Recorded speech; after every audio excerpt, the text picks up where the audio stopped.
مان جاؤ نا، پہلے اس کی منتیں کر رہے ہیں، قدموں میں گر رہے ہیں، اس کی باتیں مان رہے ہیں، اپنے آپ کو غلام ثابت کر رہے ہیں کہ تو فکر نہیں کر، غلامٹا موجود ہے، جی ایچ ہوں گا، پکا جی ایچ، غلام بنوں گا۔ وہ کیا وہ تمہارے گھر پر آ کے تمہاری اطاعت کرے گی؟ وہ تمہاری ماں کا کہنا مانے گی؟ وہ ذلیل کرے گی، وہ کہے گی میں نے تم سے شادی کی، تمہاری ماں سے نہیں۔ پھر تمہیں تکلیف سہنی پڑے گی، برداشت کرنی پڑے گی، یا پھر آپ طلاق دیں گے اور اپنی ازدواجی زندگی کو خراب کریں گے۔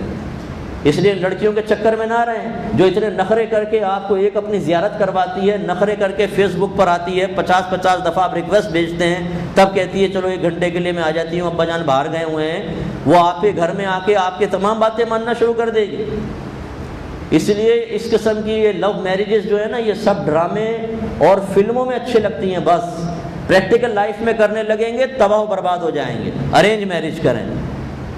اچھا اب آپ کہیں گے کہ ارینج میرج میں یتیمہ آئے گی میرے پاس جو سر جھکا کے رکھے گی؟ ضروری نہیں، اس میں بھی خطرناک آ سکتی ہے، لیکن آپ کا قلب مطمئن ہوگا کہ میں نے اپنے ماں باپ کا کہنا مانا ہے، میں نے ان کا دل نہیں دکھایا، اور مجھے یقین ہے کہ آپ کے ماں باپ آپ کو دعا دیں گے، انشاءاللہ اچھا رہے گا۔ اور نہیں بھی ہوا فرض کر لیں، انشاءاللہ آخرت میں آپ کے لیے کوئی وبال نہیں ہے، آپ اچھے رہیں وبال نہیں ہوگا۔ لیکن جب آپ لو میرج کرتے ہیں اور تمام تر ان چیزوں کو جو لڑکی کے نقائص ہیں اس لیے نظر انداز کرتے ہیں کہ تتلی آ تو جائے جال میں، وہ رہتا ہے نا تتلیاں پکڑتے ہیں تو وہ آ تو جائے، پھر دیکھیں گے بعد میں۔ وہ بعد میں کب دیکھیں گے؟ پھر تو اب تو ہاتھ کٹا بیٹھے آپ، نکاح ہونے کے بعد تو چاہے دیکھ کر کیا کریں گے؟ آپ کے جادو کی چھڑی ہمارا ٹنگ رابعہ بصری بن گئی، یہ تو نہیں ہو سکتا۔ پھر ہم نے کتنے لوگوں کو پچھتاتے ہوئے دیکھا ہے، سر پکڑ کے روتے ہوئے دیکھا ہے، عاشقوں کو۔ میں تو اس فیلڈ کا آدمی ہوں نا، لڑکیاں بھی کرتی ہیں میں سے، مفتی صاحب دعا کریں میری فلاں سے نکاح ہو جائے، فلاں بڑا پپو ہے نا، وہ مفتی اعظم پاکستان ہے، خواجہ حسن بصری کا صحبت یافتہ ہے، صدیق اکبر کا اس نے جھوٹا پانی پیا تھا، وہ تمہارے پاس آئے گا تمہیں بڑا خوش رکھے گا، میری فلاں سے شادی ہو جائے بس۔ وہ کیا ہے؟ لارے لپے میں لیا ہوا ہے، شکل صورت اچھی ہے، پیسہ اچھا ہے، گاڑی ہے، اس سے فلاں سے شادی ہو جائے۔ اس کے بعد یہ لو میرج کرنے والی لڑکیاں جو پچھتاتی ہیں اور کچھ ہی دن کے اندر ختم۔ کوئی بہن برا نہ مانے لیکن شوبز سے تعلق رکھنے والے اکثر دیکھیں شادیاں کامیاب نہیں ہوتی، کچھ ہی عرصے میں طلاقیں۔ یہ وہی ہوتا ہے کہ مطلب بس شوق میں، اور اس وقت پورا زور ہوتا ہے کہ ان سے نکاح ہو جائے، اس کے بعد ختم۔ تو اس لیے یہ لو میرج وغیرہ سب بیکار ہے۔ ارینج میرج کریں، پہلے ارینج میرج کریں پھر لو کریں۔ ہمیشہ یاد ہے کہ ہماری سنت پہ عمل کریں کہ اپنی زوجہ سے محبت کریں، بس ارینج میرج ہو پھر اپنی زوجہ سے محبت کریں، پھر دوسری کی طرف نہ دیکھیں اور اپنے سکون سے چلتے رہیں، ختم بات۔ آپ کی ازدواجی زندگی اچھی رہے گی، آپ بچوں کے لیے اچھی مثال بنیں گے، آپ کے بچے اپنی بیویوں کے ساتھ انصاف کریں گے۔ ورنہ وہ ماں باپ جو پہلے ہی بیچارے، اب میں وہ لفظ نہیں استعمال کرنا چاہتا، دونوں ٹھرگی تھے اور پتہ نہیں کیا کچھ کرتے رہے، وہ لفظ کاٹ دیا میں نے جو میں کہنا چاہتا تھا وہ چھوڑ دیا، وہ سطحی قسم کا لفظ ہے۔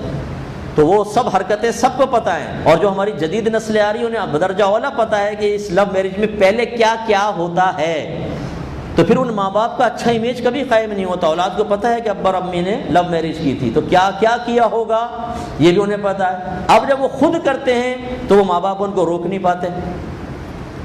وہ اگر منع کریں، اب مثال کے طور پہ لڑکی کو کسی موالی سے محبت ہو گئی، اب ماں کہہ رہی ہے بیٹا وہ تو موالی ہے، چرسی ہے، تو وہ کہے کہ چرسی ہے، چرسی کا دن ہے مرسی، مرسی پر تھنگنا نہ مرسی، امی جان مجھے تو اس سے محبت ہو گئی ہے بس۔ جس طرح آپ کو ابو سے ہو گئی تھی اور آپ نے ہمارے نانا جان اور نانی جان نے اپنے ماں باپ کو ناراض کر کے بھی نکاح کیا تھا، اس لیے اگر آپ بھی ناراض ہوں چاہے کچھ بھی ہوں، آخرت برباد ہو، یہ چرسی ہی گھر میں آئے گا، ورنہ یہ بھی بیٹی کسی سے نکاح نہیں کرے گی۔ اب کر لو، سنبھال لو، روک لو اس کو چرسی موالی سے۔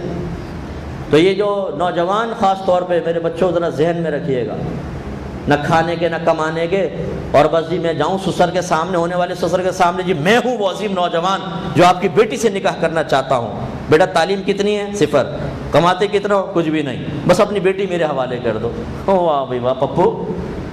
اب بیٹا ذرا سوچو، اب آپ ماں باپ بن گئے، آپ کی بیٹی کے لیے کوئی آ گیا موالی دروازے پر، اپنی بیٹی میرے حوالے کر دو، کر دیں گے اپنی بیٹی؟ کبھی بھی نہیں کریں گے آپ، لیکن دوسرے کے لیے آپ کی تمنا یہ ہو اپنی بیٹی آپ کے حوالے کر دیں، اور شرم نہیں آتی، آپ اس کو پھر کہتے ہیں کہ یہ ظالم آدمی ہے، بڈھا مرتا نہیں ہے، تیرا باپ مر جائے تو پھر ہمارے درمیان رکاوٹ تیرا باپ ہے، میری ماں راضی، میرا باپ راضی، تیری ماں بھی راضی، تیرا باپ راضی نہیں ہو رہا۔ لڑکی کہتی ہے دعا کرے میرے ابا جنت میں جلدی چلے جا۔ تو پھر انتظار کرو کہ جب آپ کی اولاد سامنے کھڑے ہو کر موالیوں کے ہاتھ میں ہاتھ ڈال کر اور یہی مطالبات آپ سے کر رہے ہو کہ پھر کیا کرو گے؟ اس لیے یہ غلط رویہ اور غلط روش ہے کہ بغیر سوچے سمجھے خواہ مخواہ ایسی چیزوں کے پیچھے لگنا یہ بالکل نہ کریں، ورنہ مکافات عمل ہوگا، آگے آپ اپنی اولاد کو بالکل نہیں روک سکیں گے۔ تو اس لیے خوف خدا پیدا کرنا چاہیے۔ مجھے بھی، میں ہمیشہ آپ کی خدمت میں عرض کرتا ہوں، جب بیان کرتے ہیں ہمیں سب سے پہلے اپنے سامنے آئینہ رکھنا چاہیے۔ نہ کبھی ہم آپ کو اگر نصیحت یا وصیت کرتے ہیں تو ہمارا مقصود یہ ہوتا ہے کہ ہم بڑے اپر لیول پر اور آپ کو حقیر سمجھ رہے ہیں۔ نو، آپ سب مجھ سے اچھے ہیں، میں بڑا گناہ گار ہوں، مجھ سے آپ اللہ تعالیٰ آپ کے قدموں کی برکت سے مجھے بخش دے۔ اور یہ کوئی متاثر کرنے کے لیے میں جملے ادا نہیں کر رہا ہوں کہ شاید میں متاثر کر دوں، بھائی مجھ سے بڑے عارضی پسند ہے بھائی، نو، یہ ان چیزوں سے میں بالکل بہت دور ہو چکا ہوں۔ میں بہت حقیقت کو دیکھتا ہوں، اپنی آخرت کو بالکل اس طرح میں دیکھتا ہوں۔ یہ ابھی نہیں ہے تو کئی سال گزر گئے۔ اللہ کے لیے ہمیں عاجزی کرنی چاہیے۔ آپ اگر مجھ سے متاثر ہو بھی گئے تو کیا دیں گے؟ تو میں بڑا گناہ گار ہوں، آپ سب مجھ سے اچھے ہیں، کبھی بھی دل میں یہ خیال نہ آنے پائے